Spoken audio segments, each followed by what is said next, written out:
Ethics, also known as moral philosophy, is a branch of philosophy that involves systematizing, defending, and recommending concepts of right and wrong conduct. The term comes from the Greek word ethos, which means character. Ethics is a complement to aesthetics in the philosophy field of axiology. In philosophy, ethics studies the moral behavior in humans and how one should act. Ethics may be divided into 4 major areas of study. Metaethics, about the theoretical meaning and reference of moral propositions, and how their truth values, if any, may be determined. Normative ethics, about the practical means of determining a moral course of action. Applied ethics, about how moral outcomes can be achieved in specific situations. Descriptive ethics, also known as comparative ethics, is the study of people's beliefs about morality. Ethics seeks to resolve questions dealing with human morality concepts such as good and evil, right and wrong, virtue and vice, justice and crime. 11 External links. Defining ethics. According to Dr. Richard Paul and Dr. Linda Elder of the Foundation for Critical Thinking, most people confuse ethics with behaving in accordance with social conventions, religious beliefs, and the law, and don't treat ethics as a standalone concept. Paul and Elder define ethics as a set of concepts and principles that guide us in determining what behavior helps or harms sentient creatures. The Cambridge Dictionary of Philosophy states that the word ethics is commonly used interchangeably with morality, and sometimes it is used more narrowly to mean the moral principles of a particular tradition, group, or individual. The general meaning of ethics, rational, optimal, regarded as the best solution of the given options, and appropriate decision brought on the basis of common sense. This does not exclude the possibility of destruction, if it is necessary, and if it does not take place as the result of intentional malice. If, for example, there is the threat of physical conflict, and one has no other solution, it is acceptable to cause the necessary extent of injury out of self-defense. Thus ethics does not provide rules like morals, but it can be used as a means to determine moral values, attitudes, or behaviors giving priority to social values, e.g. ethics, or morals. Metaethics. Metaethics is a field within philosophy that seeks to understand the nature of normative ethics. The focus of metaethics is on how we understand, know about, and what we mean when we talk about what is right and what is wrong. Metaethics has always accompanied philosophical ethics, but in this explicit sense it came to the fore with G. E. Moore's Principia Ethicae from 1903. In it he first wrote about what he called the naturalistic fallacy. Moore was seen to reject naturalism in ethics, in his open question argument. This made thinkers look again at second-order questions about ethics.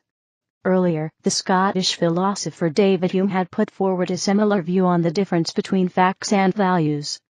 Studies of how we know in ethics divide into cognitivism and non-cognitivism. This is similar to the contrast between descriptivists and non-descriptivists. Non-cognitivism is the claim that when we judge something as right or wrong, this is neither true nor false. We may, for example, be only expressing our emotional feelings about these things. Cognitivism can then be seen as the claim that when we talk about right and wrong, we are talking about matters of fact. The ontology of ethics is about value-bearing things or properties, i.e. the kind of things or stuff referred to by ethical propositions. Non-descriptivists and non-cognitivists believe that ethics does not need a specific ontology, since ethical propositions do not refer. This is known as an anti-realist position.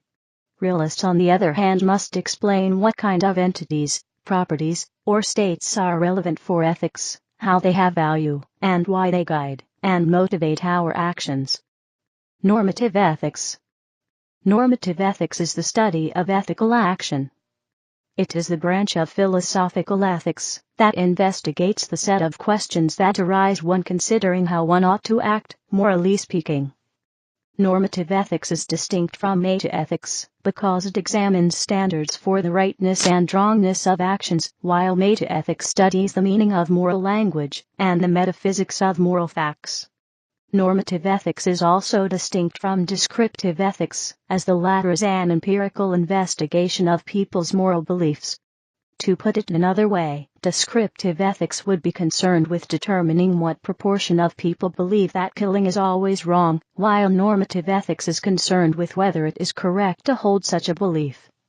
Hence, normative ethics sometimes called prescriptive, rather than descriptive. However, on certain versions of the meta-ethical view called moral realism, moral facts are both descriptive and prescriptive at the same time.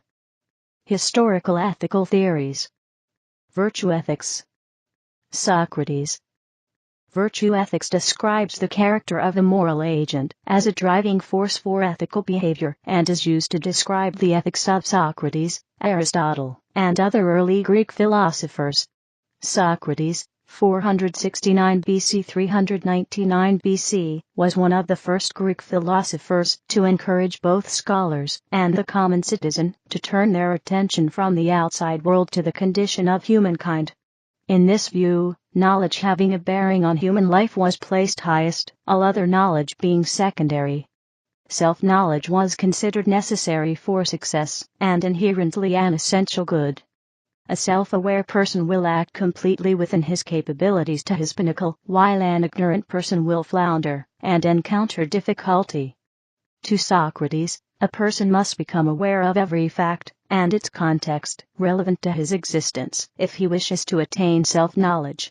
He posited that people will naturally do what is good if they know what is right.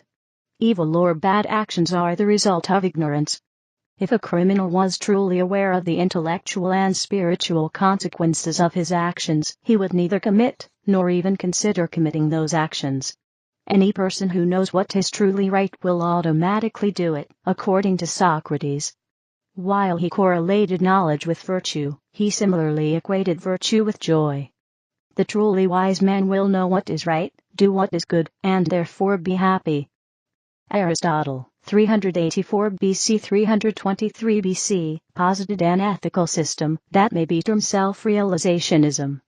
In Aristotle's view, when a person acts in accordance with his nature and realizes his full potential, he will do good and be content. At birth, a baby is not a person, but a potential person. To become a real person, the child's inherent potential must be realized. Unhappiness and frustration are caused by the unrealized potential of a person, leading to failed goals and a poor life. Aristotle said, "Nature does nothing in vain." Therefore, it is imperative for people to act in accordance with their nature and develop their latent talents in order to be content and complete. Happiness was held to be the ultimate goal. All other things, such as civic life or wealth, are merely means to the end. Self-realization, the awareness of one's nature, and the development of one's talents, is the surest path to happiness.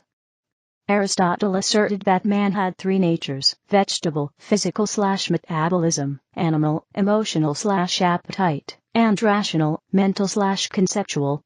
Physical nature can be assuaged through exercise and care, emotional nature through indulgence of instinct and urges, and mental through human reason and developed potential. Rational development was considered the most important, as essential to philosophical self-awareness, and as uniquely human. Moderation was encouraged, with the extreme seen as degraded and immoral. For example, courage is the moderate virtue between the extremes of cowardice and recklessness. Man should not simply live, but live well with conduct governed by moderate virtue.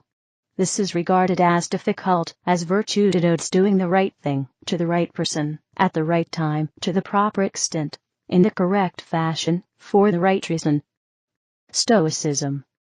The Stoic philosopher Epictetus posited that the greatest good was contentment and serenity. Peace of mind, or apatheia, was of the highest value. Self-mastery over one's desires and emotions leads to spiritual peace. The unconquerable will is central to this philosophy. The individual's will should be independent and inviolate. Allowing a person to disturb the mental equilibrium is in essence offering yourself in slavery. If a person is free to anger you at will, you have no control over your internal world, and therefore no freedom. Freedom from material attachments is also necessary. If a thing breaks, the person should not be upset, but realize it was a thing that could break. Similarly, if someone should die, those close to them should hold to their serenity, because the loved one was made of flesh and blood destined to death. Stoic philosophy says to accept things that cannot be changed, resigning oneself to existence and enduring in a rational fashion. Death is not feared. People do not lose their life, but instead return, for they are returning to God, who initially gave what the person is, as a person. Epictetus said, difficult problems in life should not be avoided, but rather embraced. They are spiritual exercises needed for the health of the spirit, just as physical exercise is required for the health of the body. He also stated that sex and sexual desire are to be avoided, as the greatest threat to the integrity and equilibrium of a man's mind. Abstinence is highly desirable. Epictetus said, remaining abstinent in the face of temptation was a victory for which a man could be proud. Hedonism. Hedonism posits that the principal ethic is maximizing pleasure and minimizing pain. There are several schools of hedonist thought, ranging from those advocating the indulgence of even momentary desires to those teaching a pursuit of spiritual bliss. In their consideration of consequences, they range from those advocating self-gratification regardless of the pain and expense to others, to those stating that the most ethical pursuit maximizes pleasure and happiness for the most people. Cyrenaic hedonism. Founded by Aristippus of Cyrene, Cyrenaics supported immediate gratification or pleasure. Eat, drink and be merry, for tomorrow we die. Even fleeting desires should be indulged, for fear the opportunity should be forever lost. There was little to no concern with the future, the present dominating in the pursuit for immediate pleasure. Cyrenaic hedonism encouraged the pursuit of enjoyment and indulgence without hesitation, believing pleasure to be the only good. Epicureanism. Epicurean ethics is a hedonist form of virtue ethics. Epicurus presented a sustained argument that pleasure, correctly understood, will coincide with virtue. He rejected the extremism of the Cyrenaics, believing some pleasures and indulgences to be detrimental to human beings. Epicureans observed that indiscriminate indulgence sometimes resulted in negative consequences. Some experiences were therefore rejected out of hand, and some unpleasant experiences endured in the present to ensure a better life in the future. To Epicurus the summum bonum, or greatest good, was prudence, exercised through moderation and caution. Excessive indulgence can be destructive to pleasure and can even lead to pain. For example, eating one food too often will cause a person to lose taste for it. Eating too much food at once will lead to discomfort and ill health. Pain and fear were to be avoided. Living was essentially good, barring pain and illness. Death was not to be feared. Fear was considered the source of most unhappiness. Conquering the fear of death would naturally lead to a happier life. Epicurus reasoned if there was an afterlife and immortality, the fear of death was irrational. If there was no life after death, then the person would not be alive to suffer, fear, or worry, he would be non-existent in death. It is irrational to fret over circumstances that do not exist, such as one's state in death and the absence of an afterlife. State consequentialism. State consequentialism, also known as Mohist consequentialism, is an ethical theory that evaluates the moral worth of an action based on how much it contributes to the basic goods of a state. The Stanford Encyclopedia of Philosophy describes Mohist consequentialism, dating back to the 5th century BC, as a remarkably sophisticated version based on a plurality of intrinsic goods taken as constitutive of human welfare. Unlike utilitarianism, which views pleasure as a moral good, the basic goods in Mohist consequentialist thinking are order, material wealth, and increase in population. During Moses' era, war and famines were common, and population growth was seen as a moral necessity for a harmonious society. The material wealth of Mohist consequentialism refers to basic needs like shelter and clothing, and the order of Mohist consequentialism refers to Moses' stance against warfare and violence, which he viewed as pointless and a threat to social stability. Stanford sinologist David Shepard Nivison, in the Cambridge History of Ancient China, writes that the moral goods of Mohism are interrelated: more basic wealth, then more reproduction; more people, then more production and wealth. If people have plenty, they would be good, filial, kind, and so on unproblematically. The Mohists believe that morality is based on promoting the benefit of all under heaven, and eliminating harm to all under heaven. In contrast to Bentham's views, state consequentialism is not utilitarian, because it is not hedonistic or individualistic. The importance of outcomes that are good for the community outweigh the importance of individual pleasure and pain. Modern normative ethics. Traditionally, normative ethics, also known as moral theory, was the study of what makes actions right and wrong. These theories offered an overarching moral principle one could appeal to in resolving difficult moral decisions. At the turn of the 20th century, moral theories became more complex, and are no longer concerned solely with rightness and wrongness, but are interested in many different kinds of moral status.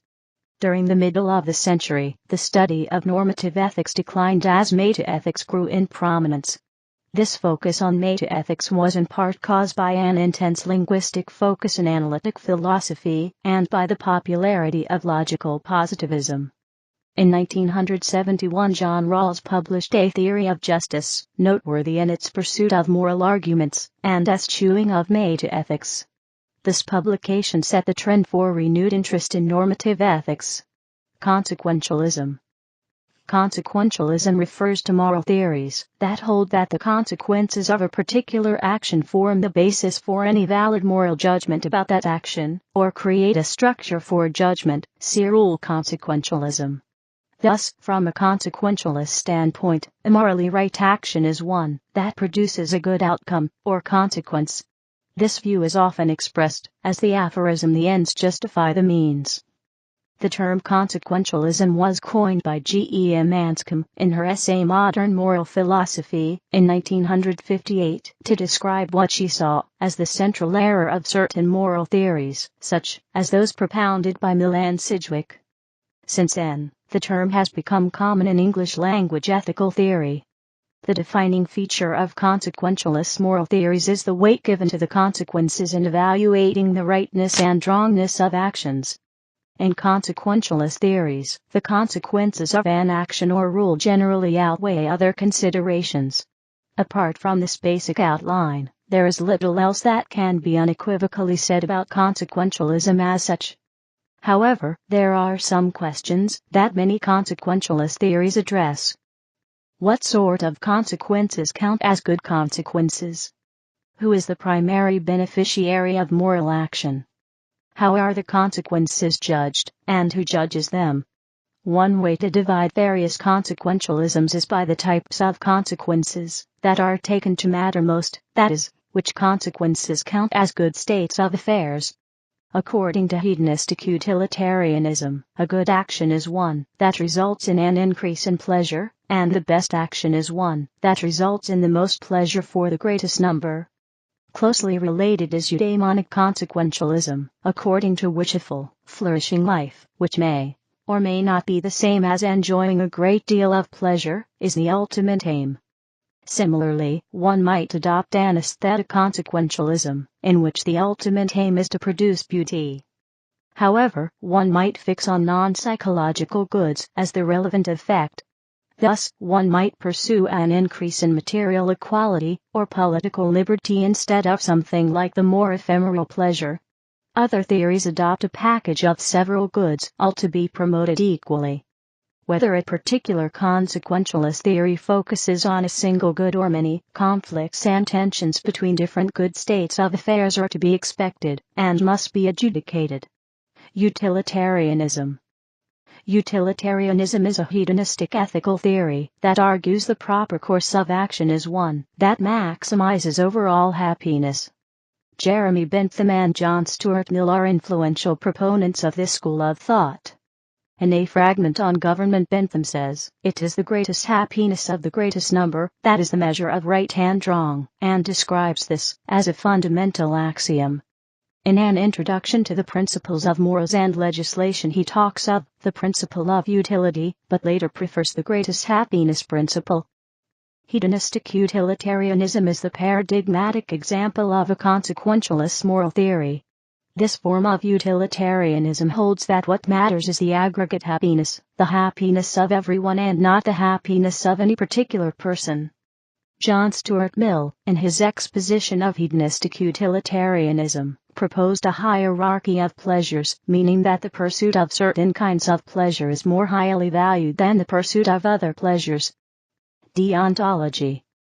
Deontological ethics or deontology, from Greek, deon, obligation, duty, and logia, is an approach to ethics that determines goodness or rightness from examining acts, or the rules and duties that the person doing the act strove to fulfill. This is in contrast to consequentialism, in which rightness is based on the consequences of an act, and not the act by itself. In deontology, an act may be considered right even if the act produces a bad consequence, if it follows the rule that one should do unto others as they would have done unto them, and even if the person who does the act lacks virtue, and had a bad intention in doing the act. According to deontology, we have a duty to act in a way that does those things that are inherently good as acts, truth-telling for example, or follow an objectively obligatory rule, as in rule utilitarianism. For deontologists, the ends or consequences of our actions are not important in and of themselves, and our intentions are not important in and of themselves. Immanuel Kant's theory of ethics is considered deontological for several different reasons. First, Kant argues that to act in the morally right way, people must act from duty, deon. Second, Kant argued that it was not the consequences of actions that make them right or wrong, but the motives, maxime, of the person who carries out the action, Immanuel Kant. Kant's argument that to act in the morally right way, one must act from duty, begins with an argument that the highest good must be both good in itself and good without qualification. Something is good in itself when it is intrinsically good, and good without qualification when the addition of that thing never makes a situation ethically worse. Kant then argues that those things that are usually thought to be good, such as intelligence, perseverance, and pleasure, fail to be either intrinsically good or good without qualification. Pleasure, for example, appears to not be good without qualification, because when people take pleasure in watching someone suffering, this seems to make the situation ethically worse. He concludes that there is only one thing that is truly good. Nothing in the world, indeed nothing even beyond the world, can possibly be conceived which could be called good without qualification except a good will. Contemporary virtue ethics. Modern virtue ethics was popularized during the late 20th century, in large part, as a response to G. and Anscombe's modern moral philosophy. Anscombe argues that consequentialist and deontological ethics are only feasible as universal theories, if the two schools ground themselves in divine law. As a deeply devoted Christian herself, Anscombe proposed that either those who do not give ethical credence to notions of divine law take up virtue ethics, which does not necessitate universal laws as agents themselves are investigated for virtue or vice and held up to universal standards, or that those who wish to be utilitarian or consequentialist ground their theories in religious conviction.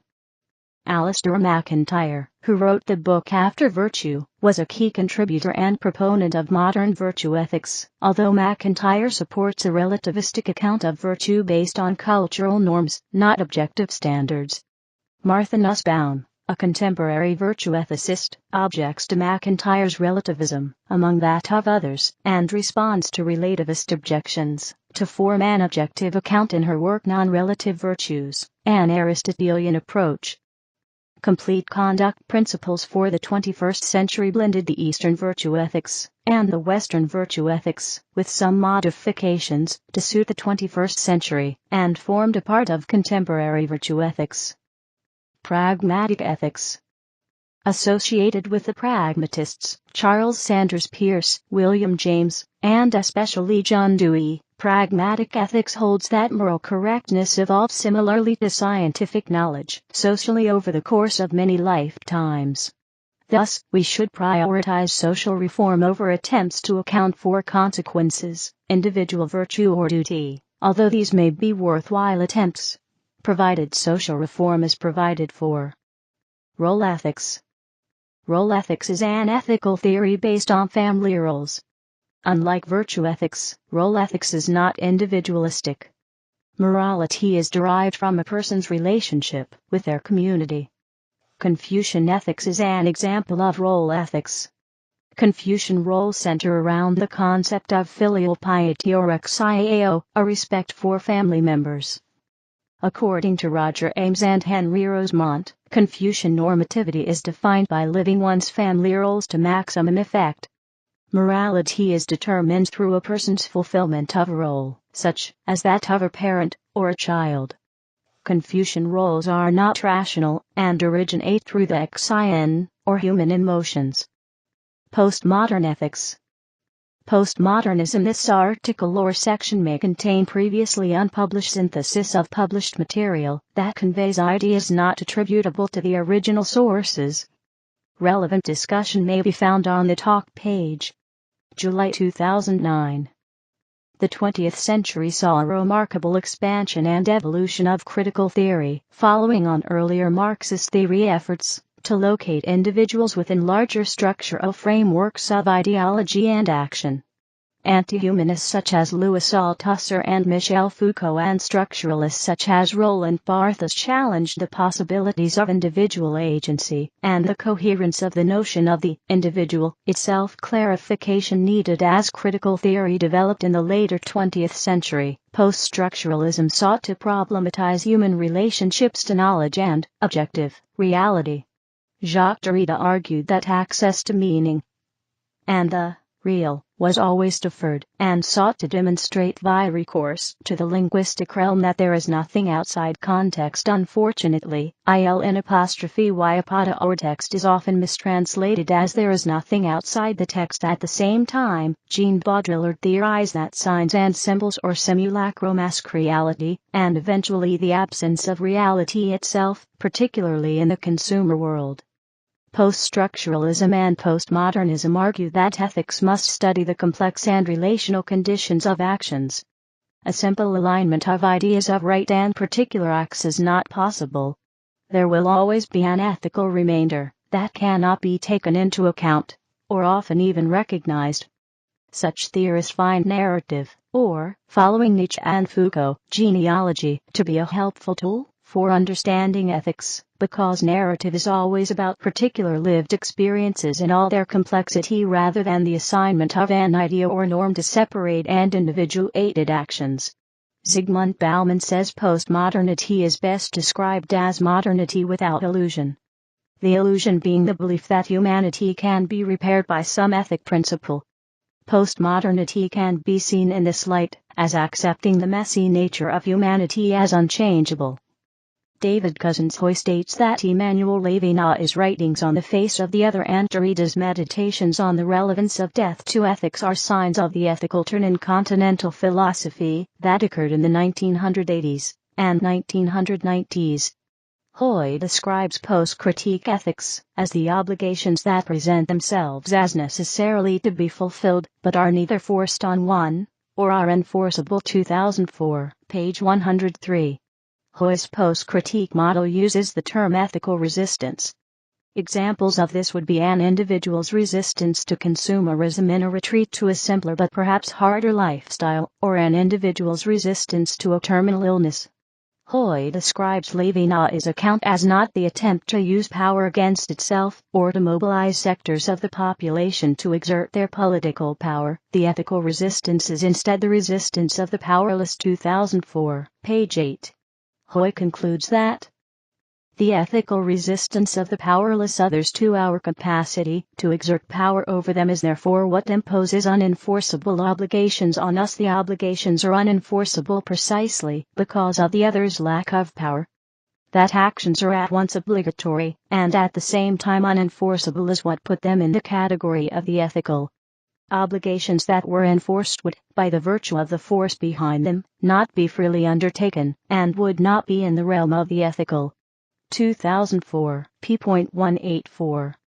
In present-day terms, the powerless may include the unborn, the terminally sick, the aged, the insane, and non-human animals. It is in these areas that ethical action in Hoy's sense will apply. Until legislation or the state apparatus enforces a moral order that addresses the causes of resistance, these issues will remain in the ethical realm. For example, should animal experimentation become illegal in a society, it will no longer be an ethical issue on Hoy's definition. Likewise, 150 years ago, not having a black slave in America would have been an ethical choice. This later issue has been absorbed into the fabric of an enforceable social order, and is therefore no longer an ethical issue in Hoy's sense. Applied ethics. Applied ethics is a discipline of philosophy that attempts to apply ethical theory to real-life situations. The discipline has many specialized fields, such as engineering ethics, bioethics, geoethics, public service ethics, and business ethics. Specific questions. The section needs additional citations for verification. Please help improve this article by adding citations to reliable sources. Unsourced material may be challenged and removed. May 2009. Applied ethics is used in some aspects of determining public policy, as well as by individuals facing difficult decisions. The sort of questions addressed by applied ethics include: is getting an abortion immoral? Is euthanasia immoral? Is affirmative action right or wrong? What are human rights, and how do we determine them? Do animals have rights as well? And do individuals have the right of self-determination? A more specific question could be: if someone else can make better out of his/her life than I can, is it then moral to sacrifice myself for them if needed? Without these questions, there is no clear fulcrum on which to balance law, politics, and the practice of arbitration. In fact, no common assumptions of all participants, so the ability to formulate the questions are prior to rights balancing. But not all questions studied in applied ethics concern public policy. For example, making ethical judgments regarding questions such as: is lying always wrong? And, if not, when is it permissible? Is prior to any etiquette. People in general are more comfortable with dichotomies, to opposites. However, in ethics the issues are most often multifaceted, and the best proposed actions address many different areas concurrently. In ethical decisions, the answer is almost never a yes or no, right or wrong statement. Many buttons are pushed so that the overall condition is improved, and not to the benefit of any particular faction. Particular fields of application. Bioethics. Bioethics is the study of controversial ethics brought about by advances in biology and medicine. Bioethicists are concerned with the ethical questions that arise in the relationships among life sciences, biotechnology, medicine, politics, law, and philosophy. It also includes the study of the more commonplace questions of values, the ethics of the ordinary that arise in primary care, and other branches of medicine. Bioethics also needs to address emerging biotechnologies that affect basic biology and future humans. These developments include cloning, gene therapy, human genetic engineering, astroethics and life in space, and manipulation of basic biology through altered DNA, XNA, and proteins. Correspondingly, new bioethics also need to address life at its core. For example, biotic ethics value organic gene/protein life itself and seek to propagate it. With such life-centered principles, ethics may secure a cosmological future for life. Geoethics. Geoethics is an interdisciplinary field between geosciences and ethics which involves earth and planetary sciences as well as applied ethics. It deals with the way of human thinking and acting in relation to the significance of the earth as a system and as a model. Scientific, technological, methodological and social-cultural aspects are included, e.g. sustainability and development, geodiversity and geoheritage, prudent consumption of mineral resources, appropriate measures for predictability and mitigation of natural hazards, geoscience communication, musology, In addition, the necessity of considering appropriate protocols, scientific integrity issues, and a code of good practice regarding the study of the abiotic world is covered by this discipline. Studies on planetary geology, sensulato, and astrobiology also require a geoethical approach. Business ethics. Business ethics. Business ethics, also corporate ethics, is a form of applied ethics, or professional ethics, that examines ethical principles and moral or ethical problems that arise in a business environment. It applies to all aspects of business conduct, and is relevant to the conduct of individuals and entire organizations. Business ethics has both normative and descriptive dimensions. As a corporate practice and a career specialization, the field is primarily normative. Academics attempting to understand business behavior employ descriptive methods. The range and quantity of business ethical issues reflects the interaction of profit-maximizing behavior with non-economic concerns. Interest in business ethics accelerated dramatically during the 1980s and 1990s, both within major corporations and within academia.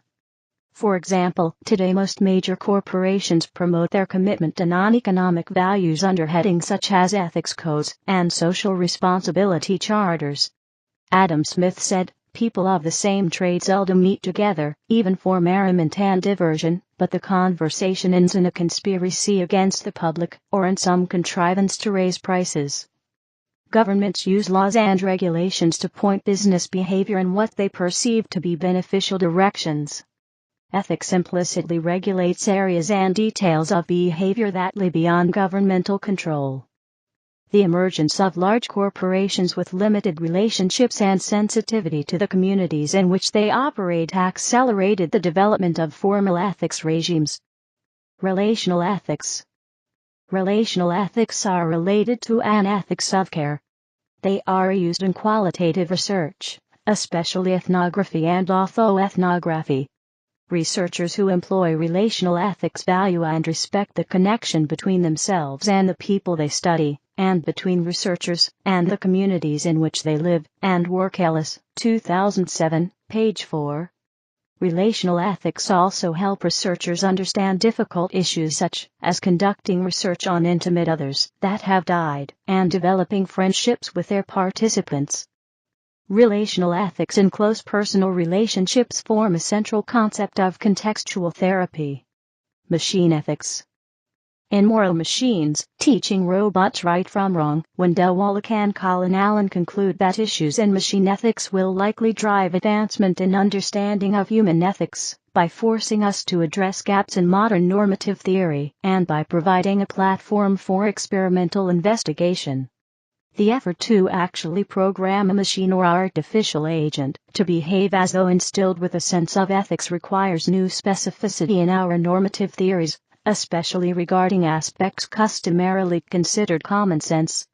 For example, machines, unlike humans, can support a wide selection of learning algorithms, and controversy has arisen over the relative ethical merits of these options. This may reopen classic debates of normative ethics framed in new, highly technical terms. Military ethics. This section does not cite any references or sources. Please help improve this section by adding citations to reliable sources. Unsourced material may be challenged and removed. March 2009.